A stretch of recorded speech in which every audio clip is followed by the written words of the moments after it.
الرحمن الرحیم۔ بہت سارے احباب سوال کر رہے ہیں کہ مشی کا جلوس کیا ہے؟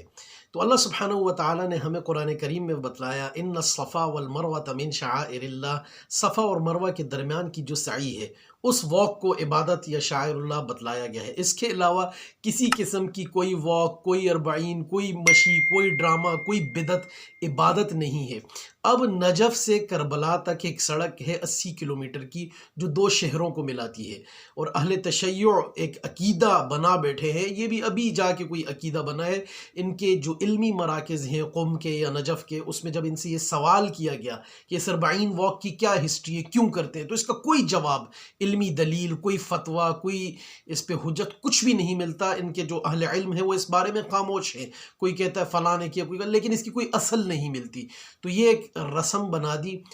نجف سے کربلا تک کی۔ وہاں لوگ 80 کلومیٹر کا سفر 2 دن میں، 3 دن میں، 4 دن میں پیدل طے کرتے ہیں اور کربلا جاتے ہیں۔ اللہ سبحانہ و تعالی کامل مغفرت فرمائے صدام حسین شہید رحمۃ اللہ علیہ کی، کہ انہوں نے اس بدعت کو ختم کیا تھا، اور انہوں نے اس بدعت کی سرکوبی کے لیے ہر حد تک وہ گئے تھے۔ لیکن جب امریکہ نے انہیں شہید کیا تو ان کی شہادت کے بعد، ان کی گرفتاری کے بعد سے یہ رسم، یہ بدعت پھر چل پڑی۔ اب بدعت تو خیر اسلام میں ہوتی ہے، ان کا اسلام سے تعلق نہیں، لیکن وہ جس بھی مذہب سے، اس مذہب کی بھی وہ بدعت ہے، تو ان کے مذہب میں بھی وہ چیز جائز نہیں۔ اب وہ چیز وہاں ان کے مذہب میں بھی اس مقام کے ساتھ خاص تھی، اس کو انہوں نے کیا کیا کہ ہر وہ ملک جہاں یہ اپنی پاور شو کرنا چاہتے ہیں، جہاں یہ اپنا تسلط شو کرنا چاہتے ہیں، جہاں یہ مسلمانوں کے مقابلے میں، جیسے اپنا کلمہ یہ مسلمانوں کے مقابلے میں لائے، اپنی نماز لائے، اپنی اذان لائے، پورا دین پیدا ہونے سے لے کے مرنے تک پورا ایک الگ نظام، الگ دین پیش کیا۔ مسلمان جب بچہ کلمہ پڑھتا ہے یا کوئی غیر مسلم اسلام میں داخل ہوتا ہے، مسلمان کرنے کے لیے اسے لا الہ الا اللہ محمد الرسول اللہ پڑھایا جاتا ہے۔ یہ رسول اللہ کے دور سے چلتا ہے۔ ان کا کلمہ الگ، ان کی نماز الگ، ان کا روزہ الگ، ان کا حج الگ، اور تو اور یہ زکوٰۃ کے منکر جو صدیق اکبر رضی اللہ عنہ نے پورا، آپ کو پتہ ہی ہے، ہسٹری پڑھی ہوگی کہ جہاد کے لیے صحابہ کرام کو بھیجا،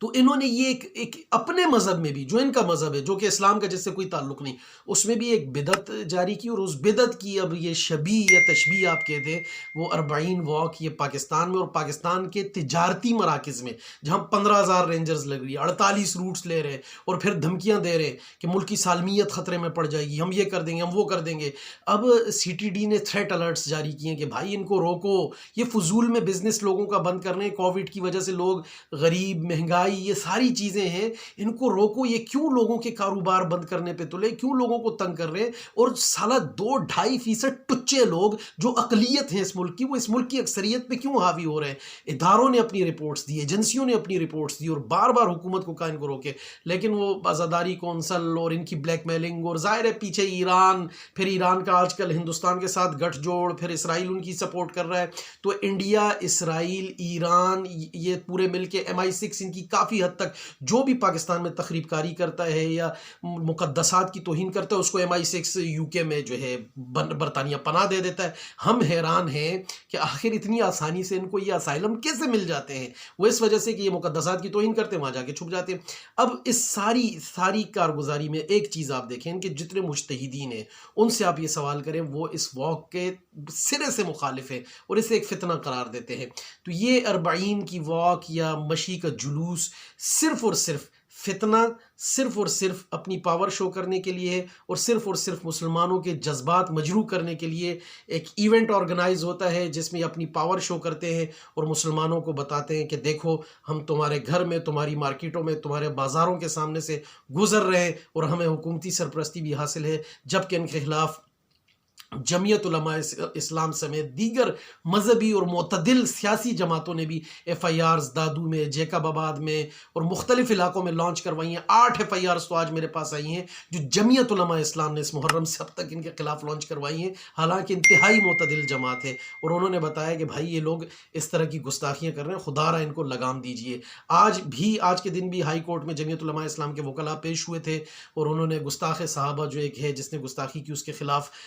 کارروائی کی اور اس مقدمے کی پیروی کی. دیگر جماعتیں ہیں، سپاہ صحابہ ہے، جتنی بھی جماعتیں ہیں، تمام جماعتیں، تبلیغی جماعت تک والے حضرات اٹھ کھڑے ہوئے کہ یار یہ کیا بکواسیں ہو رہی ہیں. تو ہمارا چونکہ ہم مسلمان ہیں، اہل سنت ہیں، اہل حدیث، بریلوی، دیوبندی، تمام مکاتب فکر کے جو مسلمان ہیں، تمام فرقوں کے مسلمان یہ مطالبہ کرتے ہیں حکومت سے، خدا را